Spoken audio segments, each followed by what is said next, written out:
یاد رہے اللہ نے قرآن میں کیا فرمایا تھا، وَأَمَّا بِنِعْمَتِ رَبِّكَ فَحَدِّثْ، اور اپنے رب کی نعمت کا چرچا کرو۔ اب نبی پاک نے بتایا کہ اللہ نے مجھے کیا کیا عطا فرمایا ہے، کیسا کیسا مقام عطا فرمایا ہے۔ بتاؤ نا ایک غلام کو اس سے بڑھ کر کیا خوشی ہوگی کہ میں جس نبی کا امتی ہوں، میں جس آقا علیہ الصلوۃ والسلام کا چاہنے والا ہوں، جن کا کلمہ میں نے پڑھا ہے، اللہ نے ان کو کیسا مقام دیا ہے۔ اور دیکھیں محبت کا تقاضا بھی یہ ہے، جس سے پیار ہونا، اچھا دنیاوی جو معاملات ہوتے ہیں نا اس سے محبت رسول کا معاملہ کتنا نرالا ہے۔ مثال کے طور پر، اور دنیا میں بھی ایسا ہوتا ہے، دنیا میں نارملی کسی انسان کو بڑا مقام مل جائے نا، لوگ حسد کرنے لگ جاتے ہیں کہ یار اس کو یہ بھی مل گیا، اس کو یہ بھی مل گیا، پیسے بھی مل گئے، بنگلہ بھی مل گیا، گاڑی بھی مل گئی، نام بھی مل گیا، شہرت بھی مل گئی۔ پرابلم حسد جلاتا ہے، مگر جس سے واقعی محبت ہونا، اس کو ترقی ملے تو محبوب کی ترقی میں بھی خوشی ہوتی ہے کہ جس کو میں چاہتا ہوں اور عزت بڑھ رہی ہے۔ یہ ہے اصلی محبت۔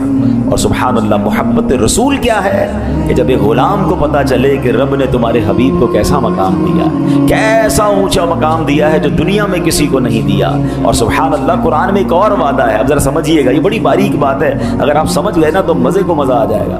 اللہ نے قرآن میں فرمایا وَلَلْآخِرَةُ خَيْرٌ لَكَ مِنَ الْأُولَىٰ۔ اس کا مفہوم کیا ہے کہ محبوب آپ کی ہر آنے والی گھڑی پچھلی گھڑی سے بہتر ہے، یعنی ایچ اینڈ ایوری مومنٹ رسول اللہ علیہ الصلوۃ والسلام کا مقام بڑھتا جا رہا ہے، ان کے درجے بڑھتے جا رہے ہیں، ان کی فضیلتیں بڑھتی جا رہی ہیں۔ اب یہ 1500 سال پرانی بات ہے جو نبی پاک نے یہ ساری باتیں بتائیں کہ مجھے اللہ نے یہ مقام دیا ہے۔ سن رہے ہیں آپ؟ نبی پاک وہ ہیں جو اشارہ فرمائیں تو چاند 2 ٹکڑے ہو جائے، دعا فرمائیں تو سورج پلٹا دیں۔ میرے آقا علیہ الصلوۃ والسلام کی وہ شانیں کب تھی؟ آلموسٹ 1450 سال پہلے، ولادت کو 1500 سال ہو گئے۔ تو اب ذرا غور کریں کہ 1450 سال اور کل ملا کے 1500 سال میں درجہ کہاں پہنچ گیا ہوگا؟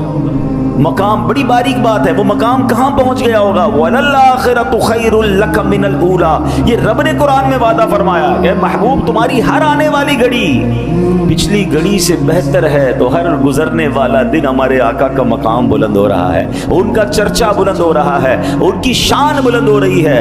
ارے غلام کیوں نہ انجوائے کرے کہ جس نبی علیہ السلام نے میری شفاعت کرنی ہے، جس کو میرا بڑا خیال ہے، جو امت کے لیے آنسو بہایا کرتے تھے، ارے جتنا بلند مقام ہوگا میرا کام بھی اتنا ہی آسان ہو جائے گا، میری شفاعت بھی فرمائیں گے، مجھے بھی ساتھ جنت میں لے جائیں گے۔ اللہ اکبر۔ نبی پاک علیہ الصلوۃ والسلام نے اپنے بارے میں ایک اور بڑی خوبصورت حدیث، دیکھیں میں نے کہا نا نبی پاک کی لائف سٹائل بڑا عاجزی والا تھا، مگر جب رب نے حکم فرمایا کہ اے محبوب اپنا اللہ کی نعمتوں کا چرچا کرو، اب نبی پاک نے کیا بتایا؟ دیکھیے بتایا تو پتہ چلا نا، آقا فرماتے اللہ پاک نے مخلوق بنائی تو مجھے اچھوں میں سے بنایا، پھر ان کے 2 حصوں میں سے بہترین حصے میں رکھا، پھر قبیلے بنائے تو مجھے بہترین قبیلے میں رکھا، پھر گھر اور خاندان بنائے تو مجھے بہترین خاندان میں پیدا کیا، لہٰذا میں ساری مخلوق سے بہتر ہوں، میرا خاندان سب خاندانوں سے بہتر ہے۔ ایک اور جگہ فرمایا اللہ پاک نے اولاد آدم سے ابراہیم علیہ السلام کو چنا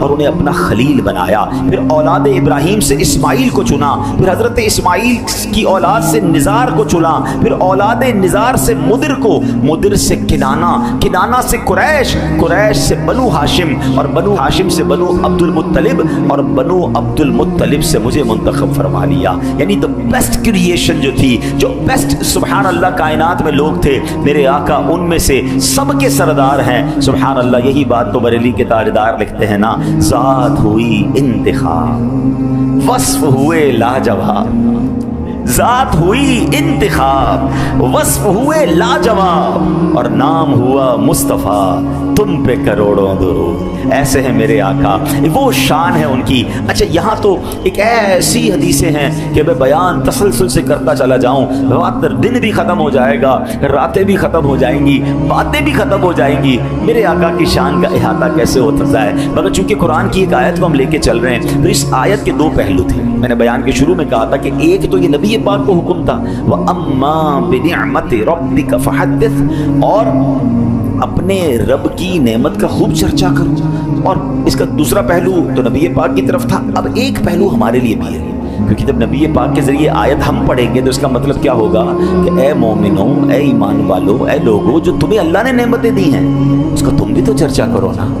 تو ہمیں کیا کرنا ہے کہ ہمیں اللہ پاک کی نعمتوں کا شکر کرنا ہے، اس کا چرچا کرنا ہے۔ اپنے آپ کو دیکھیں، اللہ نے آنکھیں دی ہیں، یا اللہ تیرا شکر ہے، نعمت ہے نا، ہاتھ ہے، پیر ہے، صبح اٹھے تو سانس آ رہی ہے، یا اللہ تیرا شکر ہے، تو نے سانس دی، میں سوتے سوتے ہی نہیں مر گیا، اٹھا تو آنکھیں کھلی تو نظر آ رہا ہے۔ کچھ لوگ صبح اٹھتے آنکھیں نہیں ہوتی، نہیں سنتے ایسا، بینا ہی چلی گئی۔ اگر آپ غور کریں تو صبح اٹھنا ہی کتنی بڑی نعمت ہے، اٹھ کر کھڑے ہو جانا کتنی بڑی نعمت ہے، ہاتھ بڑھا کر پانی پی لینا کتنی بڑی نعمت ہے۔ اچانک لوگوں کو پرابلمز ہو جاتی ہیں، میں صبح اٹھا ہوں۔ اچھا ایک اور بڑی گہری بات، یہ جو نیند سے اٹھنا ہے نا، ایکچولی یہ ہم کہاں سے ہو کر آتے ہیں؟ یہ موت کی ایک جھلک ہے۔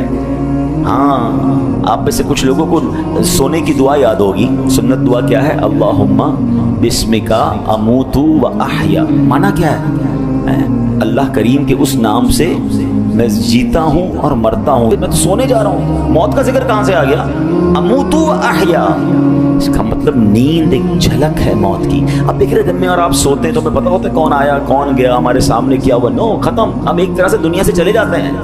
اچھا اٹھنے کے بعد کی دعا کیا ہے؟ الحمدللہ الذی احیانا بعد ما اماتنا والیہ النشور۔ کیا مطلب ہے اس کا؟ اس رب کا شکر جس نے موت کے بعد پھر زندہ کیا۔ میں تو نیند سے اٹھا ہوں، میں تو سو کے اٹھا ہوں۔ سمجھ آ رہی ہے بات؟ یہ دعا بتا رہی ہے کہ ہم کہیں جاتے ہیں، وہاں سے واپس آتے ہیں، ایک دن جائیں گے واپس نہیں آئیں گے۔ یہ جو واپس آئے نا، یہ اللہ نے واپس بلا لیا ہے، اللہ نے نیا دن دیا ہے، دوبارہ اچھے طریقے سے دن گزارو۔ ہے میرے بندو، یہ نعمت ہے تمہارے لیے۔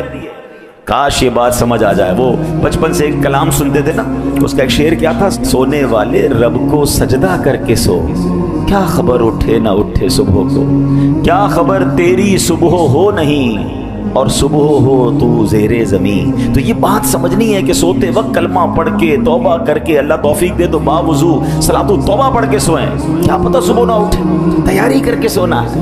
لیکن یہ اٹھنا جو ہے یہ اللہ کی کتنی بڑی نعمت ہے۔ وَأَمَّا بِنِعْمَتِ رَبِّكَ فَحَدِّثْ، کہ اللہ کی نعمتوں کا چرچا کرنا ہے تو ہمیں اللہ کی نعمتوں کا چرچا کرنا ہے، اور یہ چرچا ہی، ذکر ہی شکر ہے۔ ایک شکر کا طریقہ یہ بھی ہے، حدیث پاک میں ہے التحدث بنعمتی شکر و ترکها کفر، یعنی نعمت کا چرچا کرنا شکر ہے اور چرچا نہ کرنا ناشکری ہے۔ اب ذرا سچی بات بتائیں، مجھ سے اور آپ سے کوئی پوچھے بھائی جان آج کل کیا حال ہے؟ بس یار بہت برا ہے، کاروبار بالکل ڈاؤن ہے، طبیعت میں ذرا مزہ نہیں ہے، بڑا پریشر ہے، ہمارا ملک بھی ٹھیک نہیں ہے، یار موسم بھی بڑا خراب ہے، آلویز کمپلیننگ۔ اللہ اکبر، یہ ناشکری ہے۔ سچ بتاؤ اللہ نے کتنی نعمتیں ہمیں دی ہیں۔ بڑی پیاری بات علماء کہتے ہیں کہ نعمت کی گنتی بھی بندہ کرے نا، یہ بھی شکر ہے، کیونکہ اس سے اس کا احساس بڑھتا ہے کہ کتنی نعمتیں ہیں۔ ایک اور حدیث سنیے، من ابلیا بلاء فذکرہ فقد شکرہ وان کتمہ فقد کفرہ، یعنی جسے کوئی نعمت نصیب ہوئی وہ اس کا تذکرہ کرتا ہے، وہ شکر کرنے والا ہے، اگر چھپا لیتا ہے تو وہ ناشکری کرنے والا ہے۔ ایسا حال بنا کے رکھیں گے۔ اچھا یہ بھی ایک مسئلہ ہے کہ بندے کو اللہ نے نعمتیں دی ہیں، اس نعمتوں کا اظہار بھی نظر نہیں آتا۔ اللہ نے اچھا مال دیا ہے تو نہ کپڑے اچھے، نہ گھر اچھا، نہ گاڑی اچھی، نہ سواری اچھی، ایسا بے حال ہو کے بندہ گھوم رہا ہے کہ لگتا فقیر ہے، حالانکہ اللہ نے بہت کچھ دیا ہے۔ شریعت کو یہ بھی پسند ہے کہ اگر اللہ نے آپ کو دیا ہے تو وہ نظر آنا چاہیے۔ دو الگ چیزیں ہیں، ایک اتنا دکھانا کہ تکبر کے لیے، شیخی کے لیے، پراؤڈ کے لیے، تو جناب دیکھو یہ مہنگی گھڑی، یہ موبائل، یہ گاڑی، اور لوگ اس کو ڈی مورلائز فیل کریں، لوگ اس کے سامنے اپنے آپ کو حقیر فیل کریں۔ یہ نہیں کرنا، اللہ کا شکر ادا کرنے کے لیے کریں۔ یا اللہ تو نے مجھے نوازا، میں اچھے کپڑے پہن رہا ہوں تیری وجہ سے، تیری رحمت، تیری نعمت۔ شکر کے جذبات کے ساتھ اپنی نعمتوں کا استعمال کریں۔ اچھی سواری رکھنا، اچھی گاڑی، اچھا لباس، اوکے، جائز طریقے سے ہے، بالکل ٹھیک ہے، وہ کرنا چاہیے۔ کچھ لوگ نعمتیں ہوتے ہوئے خرچ نہیں کرتے، اپنے بچوں کو پر خرچ نہیں کرتے، اتنے پریشان ان کی فیملی کے لوگ کہ والد کو اللہ نے کروڑوں روپے دیے ہیں، نہ اچھا کھانا کھلاتے ہیں، نہ اچھا کپڑے پہناتے ہیں، نہ گھر بناتے ہیں، ہمیں ہمارے دوستوں کے سامنے شرمندہ کرتے ہیں۔ نہیں، اللہ نے دیا ہے۔ میں اگین دوبارہ ایک باؤنڈری بتایا جا رہا ہوں کہ جائز طریقے سے، ایسا نہیں کہ آپ حرام کاموں میں خرچ کریں کہ اللہ نے دیا ہے، نہیں، حلال طریقے سے خرچ کریں، اللہ کی راہ میں بھی تو خرچ کریں۔ اچھا ایسے لوگ جو اپنے بچوں پہ خرچ نہیں کرتے نا، وہ پھر اللہ کی راہ میں بھی خرچ نہیں کر رہے ہوتے، ان کو زکوٰۃ بھی بڑی بھاری پڑ رہی ہوتی ہے۔ اوہو باپ رے باپ، 10 لاکھ روپے زکوٰۃ دینی پڑے گی۔ اور اللہ کے بندوں، اللہ نے 4 کروڑ دیے تو 10 لاکھ زکوٰۃ، 2.5% ہی ہے نا، تو 4 کروڑ کا شکر کب ادا کرو گے؟ 10 لاکھ دو، اگلے سال 12 لاکھ زکوٰۃ دو گے، اگلے سال اللہ نے اور بڑھا دینی ہے۔ تو یاد رکھیے کہ نعمتوں کا چرچا بھی کرنا ہے، نعمتوں کا شکر بھی کرنا ہے، اور اس کو ایکنالج کرنا ہے، اس کا ذکر کرتے رہنا ہے۔ آپ سے کوئی پوچھے کیا حال ہے آپ کا، اللہ نے کروڑوں سے اچھا بنایا، میری تو اوقات ہی نہیں، اللہ نے مجھے اتنا دیا، یہ انداز ہے نا۔ یا اللہ میں، اچھا اب سچ بتائیں، جتنے ہمارے گناہ ہیں، جتنی ہماری خطائیں ہیں، جتنی ہماری نافرمانیاں ہیں، اور جو اللہ نے مجھے اور آپ کو دیا ہے، تو یار دنیا میں کون دیتا ہے؟ اپنے باس کی بات نہ مانو تو نوکری سے فارغ کر دیتا ہے، کسی بندے دوست کی 2-3 باتیں نہ مانو دوستی ختم کر دیتا ہے، ماں باپ کی نہ مانو تو ماں باپ گھر سے نکال دیتے ہیں۔ اللہ کی بچپن سے نافرمانیاں کر رہا ہوں، اللہ دیے جا رہا ہے۔ ہونا تو یہ چاہیے تھا صبح نہ مانتا شام سانس رک جاتی، سانس بھی تو اللہ ہی دے رہا ہے نا، کھانا نہ ملتا ہاتھ ہی نہ اٹھتا۔ جس ہاتھ سے ظلم کر رہا ہے بندہ، جس ہاتھ سے گناہ کر رہا ہے، وہ ہاتھ ہی گر جاتا نا۔ اللہ نعمتیں نہیں روک رہا مگر بندہ ناشکری نہیں روک رہا۔ ہونا کیا چاہیے؟ وَأَمَّا بِنِعْمَةِ رَبِّكَ فَحَدِّثْ۔ ہم مجھے کوئی دیکھے اور بات کرے تو اس کی طبیعت اچھی ہو جائے، ایسے بات کرو نا۔ بے شک غم ہے، بے شک پرابلمز ہے، پرابلم تھوڑے ہی ہوتے ہیں، آلویز یاد رکھیں، دھوپ تھوڑی دیر کے لیے آتی ہے، چھاؤں ہمیشہ بڑی ہوتی ہے، رات اب ٹھنڈی ہوتی ہے، مشکل وقت کے بعد پھر راحت آتی ہے۔ اللہ کریم نے کتنے اچھے دن دکھائے ہیں، اگر کچھ دن مشکل ہے تو یہ بھی رب کی طرف سے صبر کیجئے، لیکن اس کے مقابلے میں نعمتیں کتنی زیادہ ہیں۔ اللہ نے آنکھ دی ہے، کان دیے ہیں، زبان دی ہے، ہاتھ دی ہے، گردے دیے۔ آپ کبھی کسی ایمرجنسی ہاسپٹل میں جا کر دیکھیں، پھر اندازہ ہوگا کہ یار میں تو بادشاہ ہوں، اللہ نے مجھے اتنی بڑی بڑی بیماریوں سے بچایا ہے، لوگوں کو اتنے پرابلمز ہیں، اور اب تو نئی بیماریاں آ رہی ہیں، روزانہ نئی بیماریوں کے بارے میں سن رہے ہیں کہ یار چلتے چلتے آدمی کو کچھ ہو جاتا ہے۔ اچھا کسی کو ہو جائے نا وہ بھی شکر ادا کرے کہ یار ایک بیماری ہوئی نا، کینسر تو نہیں ہو گیا ہے، میرا کوئی ہاتھ تو نہیں کٹ گیا، ایکسیڈنٹ میں پیر کٹ جاتے ہیں لوگوں کے، سیلاب، اچھا آپ صرف سیلاب کو دیکھ لیں، سچ بتاؤ یار، ایک رات میں لوگ زکوٰۃ دینے والے زکوٰۃ لینے والے بن گئے، کسی کی جانور بہہ گئے، کسی کے بچے بہہ گئے، کسی کے خاندان۔ آپ جو پیر بابا میں واقعہ ہوا منیر میں، یار وہ تو فوٹیج دیکھ کے بندے کو لرزہ طاری ہو جاتا ہے کہ یہ کیا ہوا تھا۔ 15 سیکنڈ لگے، بتاتے ہیں 15-20 سیکنڈ کے اندر اتنے بڑے بڑے پتھر آئے کہ جن کو کرین نہیں اٹھا سکتی۔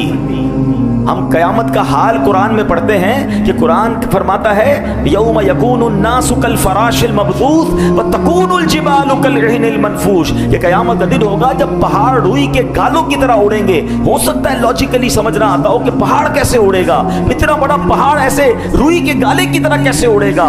ارے ایک چھوٹی سی ویڈیو دیکھیں تو آپ کو لرزہ طاری ہو جائے گا۔ ایسا لگتا ہے اللہ نے پریکٹیکل دکھایا کہ ٹنوں وزنی پتھر، ایک دو نہیں ہزاروں کی تعداد میں پانی کے ساتھ بہتے آئے اور گھروں پر بم کی طرح لگے، پوری عمارتیں صفائے ہستی سے مٹا دی۔ ارے جو کروڑ پتی سویا تھا وہ صبح اٹھا تو مقروض ہو چکا تھا، اس کے بچے بہ گئے، اس کی فیملی بہ گئی۔ مجھے سچ بتاؤ یار، اگر ہم پر یہ آفت نہیں آئی تو شکر نہیں بنتا ہے۔ ہم کہتے ہیں یار تھوڑا کاروبار میں لاس ہو گیا ہے، تھوڑا فلاں میری گاڑی خراب ہو گئی ہے، میرا وہ مسئلہ ہو گیا ہے، میرے پیٹ میں درد ہے، میرے سر میں درد ہے، آلویز کمپلین۔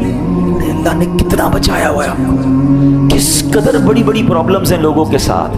خدا را زبان پر شکر لائیے، زبان پر شکوے رنجو علم لایا نہیں کرتے، نبی کے نام لیوا غم سے گھبرایا نہیں کرتے۔ اچھا پھر سبحان اللہ، اب آگے چلیں کہ بات سچی بات بتائیں کیا ہے؟ سب سے بڑی نعمت جو مجھے آپ کو ملی ہے نا، میں کہتا ہوں ایک بندے کے پاس دنیا کے اربوں روپے ہوں اور اس کے پاس ایمان ہی نہ ہو، بتاؤ کچھ ہے اس کے پاس؟ کیونکہ ایمان نہیں تو کچھ نہیں، جہنم میں جانا ہے اس نے اگر بے ایمان مرا۔